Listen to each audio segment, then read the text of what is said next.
사도행전 2장 1절은 이 사건이 오순절에 일어났음을 밝히고 있습니다. 오순절은 6월절 이후 50일째 되는 날이었습니다. 수는 열흘을 뜻하는 말입니다. 사순절은 40일, 오순절은 50일 이렇게요. 예수님은 6월절에 십자가에 달려 돌아가심으로 자신이 6월절 어린 양임을 드러내셨습니다. 그로부터 50일 뒤 오순절, 성령 강림 사건이 일어난 것입니다. 6월절과 오순절은 구약 시대로부터 지켜오던 이스라엘의 절기로 기본적으로는 농경 축제였습니다. 6월절은 보리 추수가, 오순절은 밀 추수가 시작되는 날이죠. 농부들이 작물의 첫 단을 가져다 하나님께 감사하며 나머지 작물도 무사히 거두어드리게 해주십사 기도하는 날이었습니다. 그러나 유대인들에게 있어 6월절이나 오순절은 단순한 농경 축제만은 아니었습니다. 유대인의 절기는 유대인들의 오랜 기억을 지배하는 위대한 이야기, 즉 하나님이 이집트 땅에서 종살이하던 이스라엘을 구원하신 출애굽 이야기를 일깨우는 축제였습니다. 10가지 재앙 중 마지막 재앙이었죠.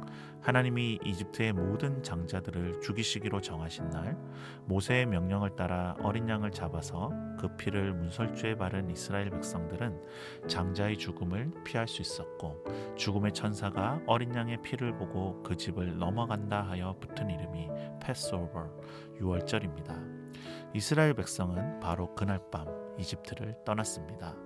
홍해를 건너고 광야를 지나 이스라엘 백성은 시내산에 이르렀고 6월절로부터 50일 뒤에 모세와 이스라엘 백성은 그곳에서 하나님으로부터 율법을 받습니다.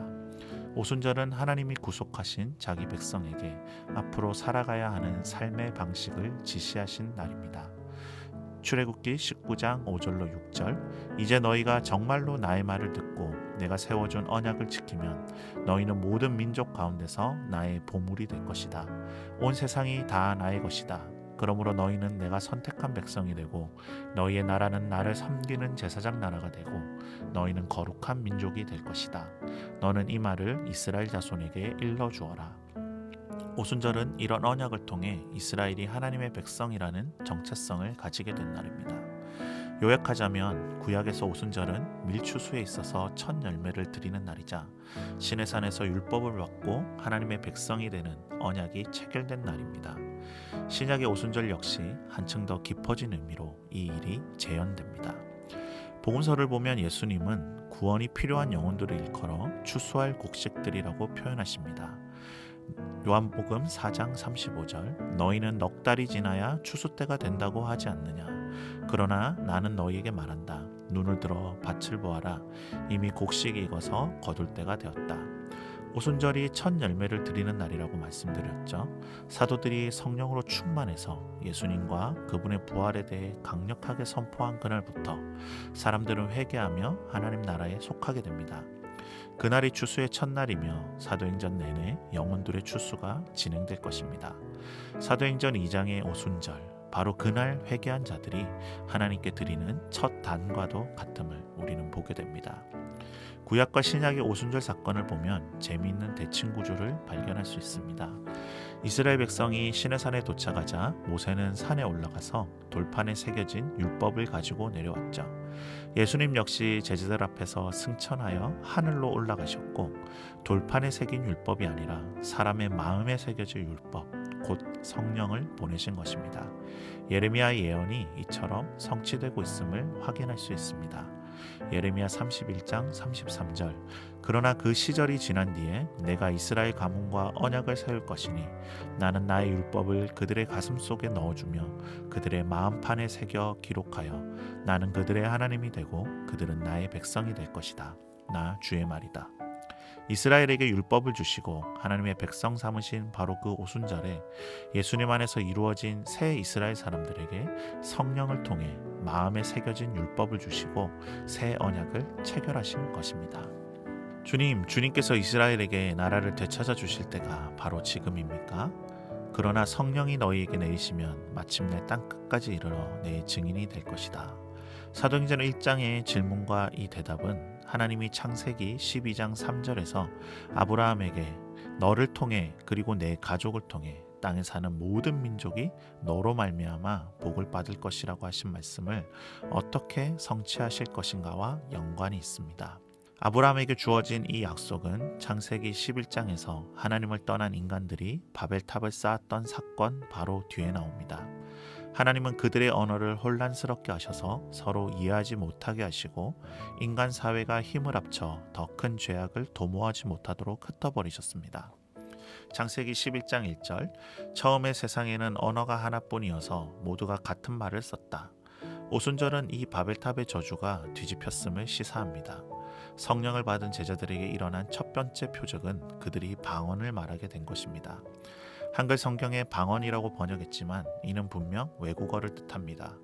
오순절을 맞아 세계 각국에서 모여든 사람들이 각각 자기네 지방말로 제자들이 말하는 것을 듣고 어리둥절하였습니다. 구약 성경을 읽은 자들은 깨닫게 됩니다.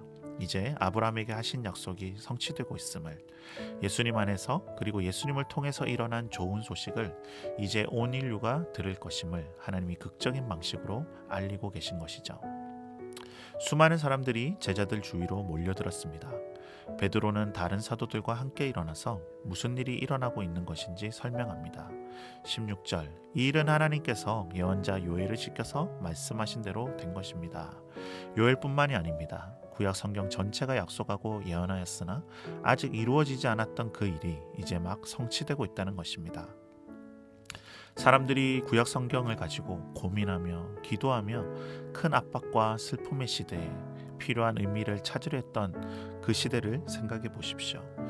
1세기 유대인들은 구약의 모든 약속들이 자신들 세대에 실현될 것으로 기대하였습니다.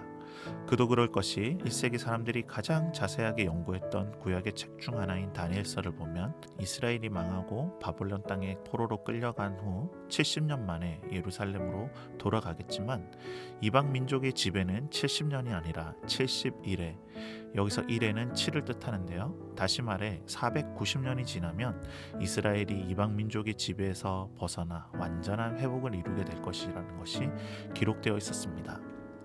그리고 1세기 초 그 490년이 거의 다 차오르고 있었습니다. 말하자면 그것은 그들을 이끌어주는 내비게이션과 같았다고 할 수 있습니다. 이제 목적지에 다 왔다고, 1분 뒤면 목적지에 도착한다고 말해주고 있었던 것입니다. 유대인들은 그 약속이 이루어지는 날을 마지막 날이라고 불렀습니다.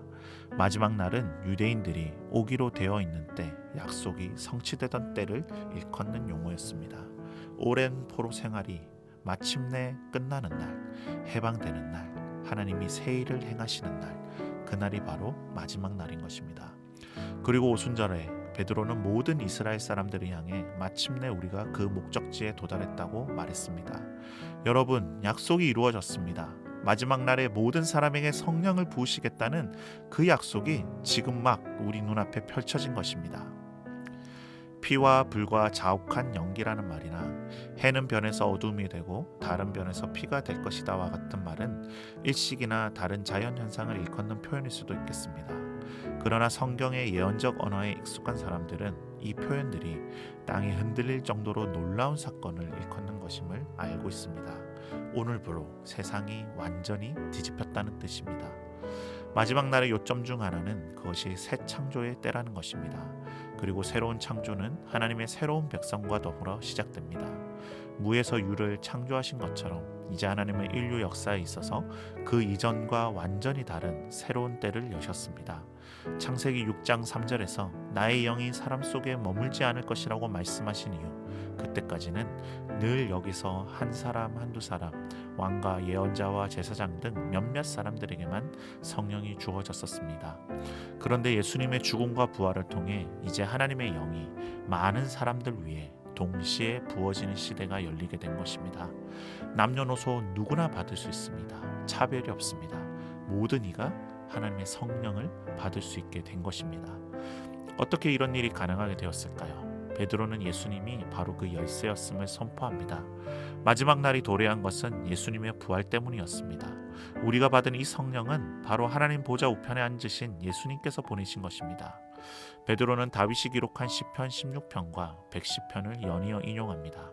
시편 16편 10절 주님께서 나를 보호하셔서 죽음의 세력이 나의 생명을 삼키지 못하게 하실 것이며 주의 거룩한 자를 죽음의 세계에 버리지 않을 것이기 때문입니다. 대다수의 유대인들이 메시아를 기다리고 있었지만 그 메시아가 한 번 죽고서 다시 부활할 것임을 기대한 사람은 아무도 없었습니다. 그 어느 누가 그런 생각을 할 수 있었겠습니까? 그러나 예수님의 죽으심과 부활을 목격한 베드로는 이러한 계획이 이미 구약 성경 속에 있었음을 주장한 것입니다. 이스라엘 사람들아, 이 시편을 주목해 보십시오.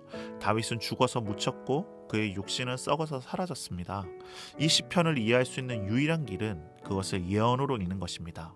예수님의 부활은 하나님이 다윗 왕을 통하여 하신 약속의 성취인 것입니다.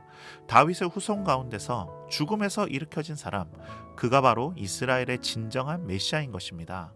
예수님의 부활은 그분이 이스라엘이 기다려왔던 바로 그분임을 보여주는 확실하고도 분명한 표지입니다. 그리고 그 예수님은 우리가 보는 앞에서 하늘로 들려 올라가셨습니다. 그렇다면 그분은 지금 어디에 계신 걸까요? 이 역시 구약 성경 속에 이미 약속된 일입니다. 시편 110편 1절 주님께서 내 주님께 말씀하시기를 내가 너의 원수들을 너의 발판이 되게 하기까지 너는 내 오른쪽에 앉아 있어라 하셨습니다. 복음서에서는 예수님도 이 시편 110편을 언급하신 적이 있었습니다. 사도행전 2장의 베드로를 포함하여 초대 그리스도인 역시 거듭하여 시편 110편을 강조합니다. 여러분이 십자가에 못 박은 이 예수를 하나님이 주와 그리스도 삼으셨다. 예수님은 이제 하나님의 오른편에 앉아 계신다. 그렇기에 오늘 이와 같이 모든 이들에게 성령이 부어진 것이다. 예수님은 하나님 아버지께로 돌아가면 성령을 보내시겠다고 약속하셨고 승천하셨습니다. 그리고 오늘 성령이 임한 것을 보고 베드로를 비롯한 제자들은 예수님이 지금 하나님 보좌 우편에 앉으셨음을 확신하고 또 확신할 수 있었던 것입니다. 예수님은 승천하시고 성령님은 이 땅에 임하십니다. 성경에서 하늘은 하나님이 계신 영역이요 땅은 사람의 영역입니다. 하나님의 궁극적인 계획은 하늘과 땅이 하나가 되는 것입니다. 하늘에 계신 부활하신 예수님은 하늘과 땅이 합쳐진 새 창조로 말미암아 변화된 땅의 첫 부분으로서 이제 하늘의 영역에 계십니다. 반면 이 땅에 부어진 성령은 하나님 그분 자체로서 우리가 사는 땅에 임하여 계십니다. 이렇게 구약의 모든 약속이 예수님의 부활과 승천 그리고 성령 강림을 통하여 완전히 이루어진 것입니다. 이 모든 전말을 들은 사람들은 마음이 찔려서 이렇게 질문합니다. 형제들아 우리가 어찌할꼬? 베드로는 대답합니다. 회개하십시오. 그리고 여러분 각 사람은 예수 그리스도의 이름으로 침례를 받고 죄 용서를 받으십시오. 회개는 가던 길에서 돌이켜서 반대 방향으로 가는 것입니다. 각기 제갈 길로 행하던 인류는 이제 예수님께로 돌이켜야 합니다. 침례는 새로운 출애굽의 상징입니다. 죄의 종로를 타던 삶을 뒤로하고 자유와 생명의 길로 들어가겠다는 결단입니다. 침례는 예수님과 동일시되는 것입니다. 예수님의 죽으심과 부활을 죄악된 자신의 죽음과 새로운 생명의 기초로 삼는 자들, 그들이 하나님의 나라의 백성이 됩니다. 그게 다가 아닙니죠. 그리하면 성령을 선물로 받을 것입니다. 복음은 죄에 대한 용서의 선포일 뿐만 아니라 실질적으로 죄를 이기는 능력을 부여받는 것을 말합니다. 예수님은 만유의 주이심으로 회개하며 그를 믿고 따르는 사람 누구에게나 성령을 선물로 주실 수 있습니다. 모든 사람들에게 열려있는 약속입니다. 그 성령님을 통해 우리는 새로운 존재가 되며 하나님의 능력으로 거룩한 삶을 살아갈 수 있게 됩니다. 이것이 바로 참된 구원입니다. 이것이 바로 온 세상을 향한 하나님의 구원 계획이십니다. 이렇게 구원받은 자들은 하나님의 새로운 백성이 됩니다. 42절은 교회의 4가지 표지로서 잘 알려져 있습니다. 교회란 무엇인가요? 어떤 곳인가요? 사도들의 가르침이 있어야 하고요. 신자들의 공동생활이 있고 빵을 함께 떼는 일이 있고 그리고 기도하는 것이 있습니다. 이 넷은 함께 갑니다. 서로 분리할 수 없고 하나라도 빠뜨리면 다른 모든 것이 타격을 입습니다. 말씀을 끊임없이 배우지 않으면 사람들은 빠르게 주변 문화의 세계관이나 사고방식으로 돌아가 버립니다. 교제를 등한시하면 사람들은 고립되고 그 믿음을 지속하기가 어려워집니다.